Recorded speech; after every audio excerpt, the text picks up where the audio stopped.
दोस्तों 80 और 90 के दशक में हर शाम दूरदर्शन पर प्रसारित होने वाले बुलेटिन का इंतजार पूरा देश करता था, जिसमें न्यूज रीडर पूरी सादगी से कुछ ही मिनटों में देश भर में होने वाली घटनाओं की खबर दे देते थे। उस वक्त ना तो न्यूज को मसालेदार बनाने के लिए चीखने चिल्लाने की जरूरत पड़ती थी और ना ही छोटी सी बात का बतंगड़ बनाया जाता था। इसी दौर में कई न्यूज एंकर ऐसे आए जिन्होंने अपनी सादगी, सरलता और खूबसूरती से दर्शकों के दिलों पर अपनी खास जगह बना ली थी। और आज के इस वीडियो में दूरदर्शन के उन 10 सबसे मशहूर न्यूज एंकर्स की हम बात करेंगे, जिन्होंने न्यूज को अपनी जिम्मेदारी समझते हुए कई सालों तक दर्शकों तक देश दुनिया की सच्ची खबरें पहुंचाई थी। तो पूरा वीडियो जरूर देखिएगा, क्योंकि आज आपकी भूली बिसरी यादें ताजा होने वाली हैं। तो इस लिस्ट में सबसे पहले स्थान पर अपनी जगह बनाई है प्रतिमा पुरी ने। दोस्तों, आप में से 80 और 90 के दशक के लोग ये बात अच्छी तरह से जानते होंगे कि उस वक्त दूरदर्शन पर समाचार का मतलब होता था 100% सही खबर आना, जिसकी शुरुआत हुई 15 अगस्त 1965 के दिन, जब जर्नलिस्ट प्रतिमा पुरी ने दूरदर्शन की पहली न्यूज रीडर बनकर दर्शकों को कुछ ही मिनटों में देश भर में होने वाली बड़ी बड़ी घटनाओं के बारे में बताया और दर्शक ने उनकी न्यूज बुलेटिन की काफी तारीफ की। वैसे प्रतिमा का जन्म शिमला में एक गोरखा परिवार में हुआ था, जहां बचपन में उनका नाम विद्या रावत रखा गया था। लेकिन फिर वो दिल्ली आई और उन्होंने दिल्ली यूनिवर्सिटी से अपनी डिग्री पूरी की, जिसके बाद अपने होम टाउन जाकर ऑल इंडिया रेडियो में अपना करियर शुरू किया, जिसके 6 सालों बाद 1965 में उन्हें दूरदर्शन में न्यूज एंकर के तौर पर काम मिला। प्रतिमा जी को लोग उनकी सादगी, सरलता, मधुर आवाज की वजह से काफी पसंद करते थे।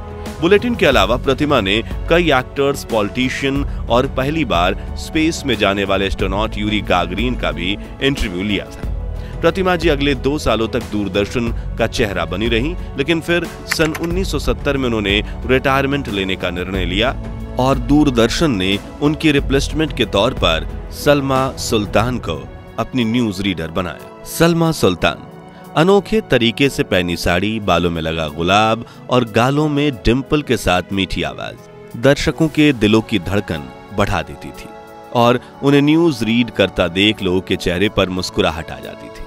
उनकी खूबसूरती के सामने तो बॉलीवुड की एक्ट्रेस की सुंदरता भी फीकी पड़ जाती थी। एक इंटरव्यू में सलमा ने बताया था कि उस वक्त उनके पास हर साड़ी के साथ मैच करके पहनने के लिए उतने ब्लाउज नहीं थे, इसलिए उन्होंने अपने ब्लाउज को छिपाने के लिए वी शेप में आगे की तरफ साड़ी पहनना शुरू किया था। लेकिन वो नहीं जानती थी कि उनकी ये मजबूरी काफी बड़ा फैशन ट्रेंड बन जाएगी और देश की हर लड़की उनकी तरह साड़ी पहनने लगेगी।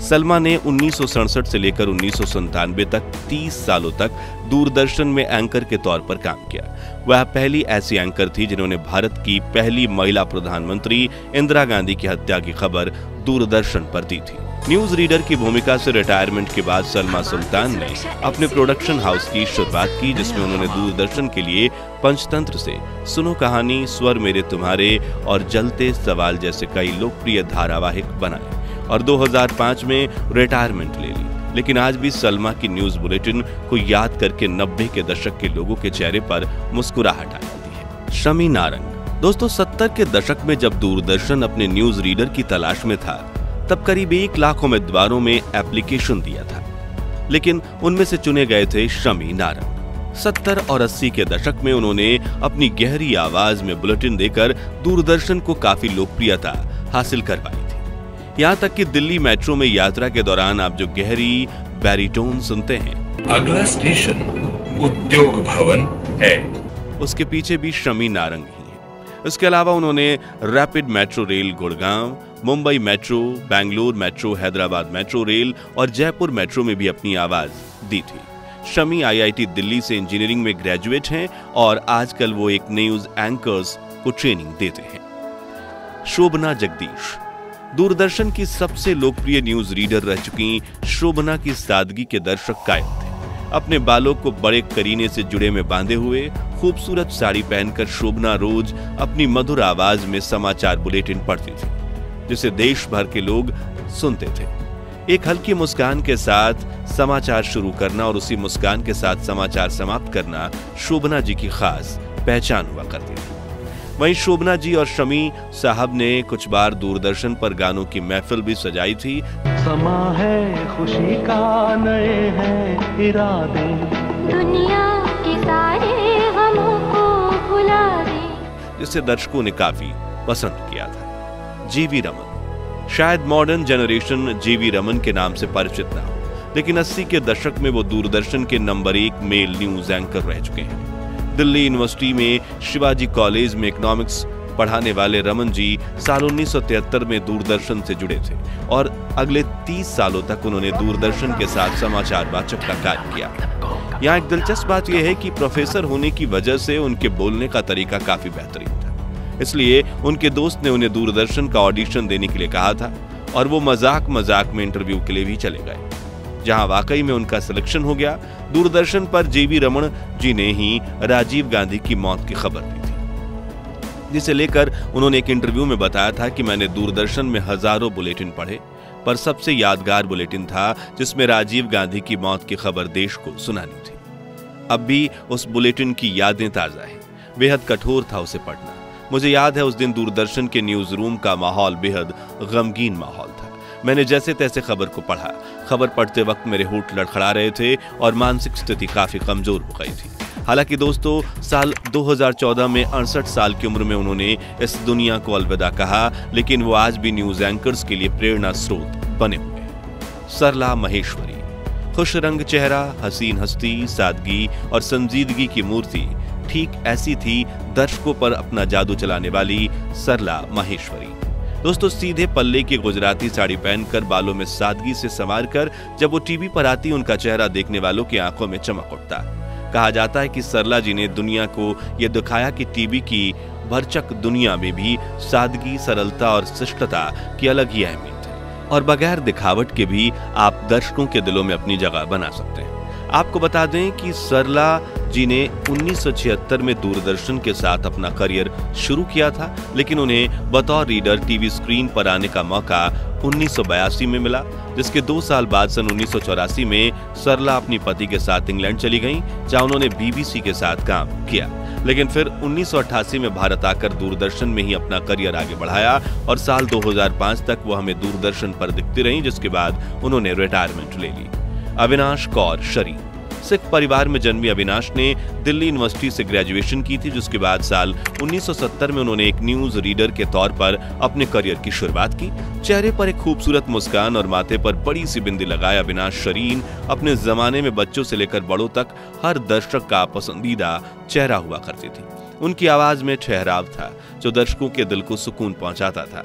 अविनाश की लोकप्रियता का अंदाजा आप इसी बात से लगा सकते हैं कि इत्तेफाक से उनकी तबीयत तभी बिगड़ी थी जब 1984 में देश भर में सिख दंगे हो रहे थे। हालांकि अविनाश कौर ने अपनी हेल्थ को ठीक करने के लिए 1 महीने की छुट्टी ली थी, लेकिन दर्शक उन्हें लेकर इतने चिंतित हो गए थे कि उन्होंने दूरदर्शन की दिल्ली ऑफिस में पत्र भेजना शुरू कर दिए थे। इन लाखों लेटर्स में से एक लेटर राष्ट्रपति भवन से भी था और महीने भर बाद जब अविनाश कौर फिर से बुलेटिन पढ़ते दिखीं, तब दर्शकों की जान में जान आई। नीति रविंद्रन, दोस्तों 80 और 90 के दशक में दूरदर्शन पर जिस एंकर की आवाज का जादू चलता था वो थी नीति रविंद्रन। उनकी आवाज काफी अनोखी और मधुर थी। नीति ने ही 1997 में मदर टेरेसा की मृत्यु की न्यूज पेश की थी और विदेश मंत्रालय के लिए एक documentary 50 years of India's independence बनाई थी, जिसे इंटरनेशनल लेवल पर भी कई पुरस्कार मिले थे। रिनी सिमोन खन्ना, केरल में एक भारतीय वायुसेना अधिकारी के घर जन्मी रिनी सिमोन खन्ना अपने समय की प्रसिद्ध न्यूज रीडर थी, जिन्होंने 1985 से 2001 तक पूरे 16 साल तक दूरदर्शन के साथ काम किया। और आप में से दिल्ली में रहने वाले दर्शक जो रोजाना दिल्ली मेट्रो में स्टेशन बताने वाली स्पष्ट आवाज सुनते हैं, नेक्स्ट स्टेशन इज उद्योग भवन, वो आवाज पता है किसकी है? जी हाँ, रिनी सिमोन खन्ना की। नीलम शर्मा, हिमाचल प्रदेश में जन्मी नीलम जी की पढ़ाई लिखाई दिल्ली में हुई थी। उन्होंने साल 1995 में दूरदर्शन के साथ अपने करियर की शुरुआत की थी और उन्हें उस समय की सबसे खूबसूरत लेडीज न्यूज एंकर के टाइटल से नवाजा जाता था। न्यूज रीडिंग के दौरान अपने चेहरे पर एक मनमोहक मुस्कान लिए नीलम जी त्रुटिहीन हिंदी उच्चारण करती थी। उन्हें अपने ड्रेसिंग सेंस और हेयर स्टाइल की वजह से भी जाना जाता था। दूरदर्शन के साथ अपने 20 सालों के सफर में नीलम जी हमेशा साड़ी, बिंदी और खुले बालों के साथ नजर आईं। अपने बेबाक अंदाज की वजह से Neelam ji best news anchor और अन्य कई अवार्ड्स भी जीत चुकी थी। वहीं 2019 में पूर्व राष्ट्रपति रामनाथ सिंह कोविंद ने उन्हें नारी शक्ति सम्मान से भी नवाजा था, मगर 17 अगस्त 2019 के दिन महज 49 साल की उम्र में नीलम शर्मा जी का निधन हो गया। जानकारी के मुताबिक वो कैंसर जैसी गंभीर बीमारी से पीड़ित थी। तो दोस्तों, 80 और 90 के दशक के इन लोकप्रिय न्यूज एंकर्स में से आपके पसंदीदा न्यूज रिपोर्टर कौन थे और अभी की न्यूज चैनल्स के मुकाबले दूरदर्शन समाचार की क्या खासियत थी? कमेंट्स में जरूर बताएं। इस वीडियो ने आपकी पुरानी यादें ताजा की हों तो इसे लाइक और शेयर करके 11,000 लाइक्स के लक्ष्य को हासिल करने में हमारी मदद कीजिए और ऐसे ही दिल छू लेने वाले वीडियोस के लिए इस चैनल को सब्सक्राइब करके पास वाली घंटी जरूर बजा दीजिए। जय हिंद, जय भारत।